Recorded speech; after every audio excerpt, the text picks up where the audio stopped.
Nous allons voir maintenant les cas particuliers. Alors, le problème, c'est qu'ils sont nombreux. L'avantage, c'est qu'ils ne sont pas très difficiles. Alors, vous prenez le deuxième tableau que je vous ai envoyé. Regardez le premier, c'est le point 7, mais ça revient au même. Fait plus infinitif est toujours invariable. Donc, ces robes, je les ai faites. Ces robes, je les ai fait repasser. Donc, quand vous avez fait FAIT, qui a un infinitif derrière, il ne faut même pas se poser la question. C'est presque un cadeau. Hein. Vous voyez, ils se sont fait faire une nouvelle robe. Grammaticalement, c'est compliqué. Ben non, parce que fait plus infinitif. Le point 8, attendu, compris, excepté ôté, passé, supposé, vu.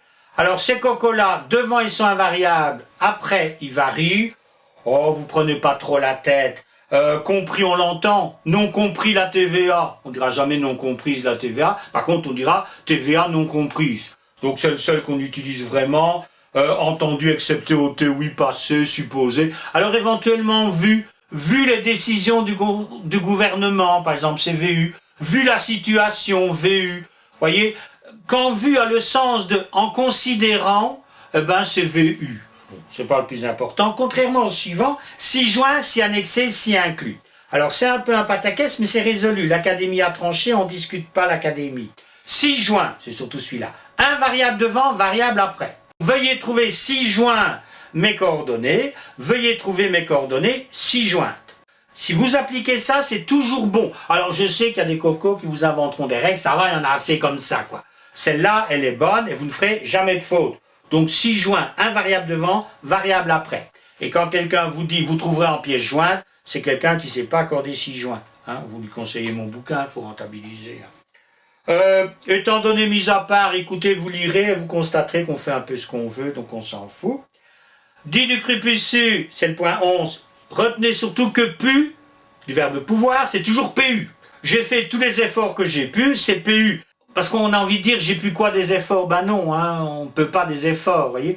Quand je dis pu, c'est le verbe pouvoir. Hein. Qu'est-ce qui pu se mettre? Là, c'est eux, hein, mais ça compte pas, ça ne joue pas celui-là.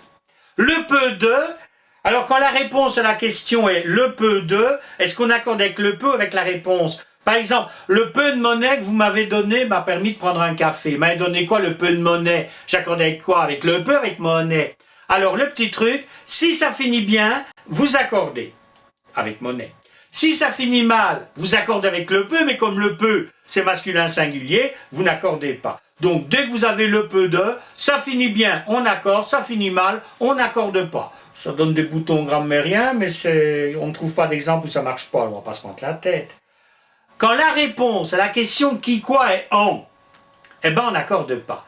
Des livres, j'en ai lu, j'ai lu quoi? Les livres. Oui, mais il y a en. Et en représente livre, il fait barrage. Voilà, alors c'est embêtant parce que les gens ne connaissent pas la règle, donc ils croient parfois qu'on fait une faute alors qu'on a bon. Au cas où vous lui envoyez mes coordonnées, je vous l'allumerai. Mais voilà, quand la réponse à la question qui, quoi et en, on n'accorde pas. Bon, je vous avais dit, ils sont faciles, mais ils sont nombreux.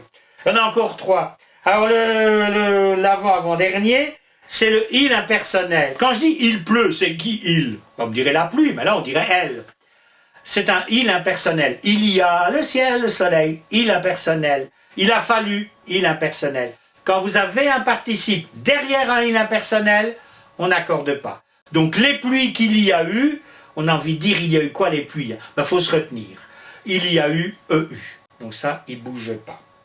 L'autre petit gars, c'est Nini. Ce n'est ni Paul ni Sylvie que j'ai reçu. J'ai reçu qui? Ben, ni Paul ni Sylvie. Oui, mais ça, je peux pas faire. Ça voudrait dire que la négation entraîne un non-accord. Vous imaginez le bazar? Non, non, non, non. Avec Nini, on accorde avec les deux. Donc, on est tranquille. Sauf si on veut mettre une nuance. C'est génial, hein, si on veut mettre une nuance. Par exemple, si je veux dire qu'il n'y avait qu'une personne que j'ai reçue. Ce n'est ni Paul ni Sylvie que j'ai reçu. Je mets les deux. Mais si j'accorde avec le dernier, je veux vous indiquer que je n'ai reçu qu'une seule personne. Et ça ne sera pas considéré comme faux. Par exemple, on dira, ce n'est ni Sophie Marceau ni Balladur qu'on a élu à l'Élysée. Bon, il n'y en a qu'un à l'Élysée. Donc là, on accorderait avec Balladur. Vous voyez le truc, ça permet de mettre des nuances. Bon, franchement, c'est pas très important. Si vous retenez qu'avec Nini, on accorde avec les deux, c'est bien. Maintenant, pour le fun et pour l'exercice, avec où on accorde avec le dernier? Est-ce Paul ou Sylvie que tu as invité? Ben, j'ai invité un des deux. Lequel je prends? Le dernier.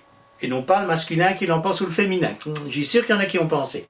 Donc, est-ce Paul ou Sylvie que tu as invité? On accorde avec Sylvie.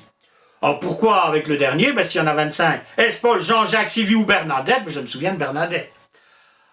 Par contre, si je veux dire que j'en ai invité plusieurs, je peux le mettre au pluriel. Est-ce ton père ou ta mère que tu as le plus souvent invité? Comme c'est évident que j'ai invité les deux plusieurs fois, hein, c'est pas un 0, c'est 50-42, eh ben dans ce cas-là, c'est pas une faute de le mettre au pluriel. Bon, et si vous retenez avec Nini, les deux, avec ou le dernier, c'est déjà très bien.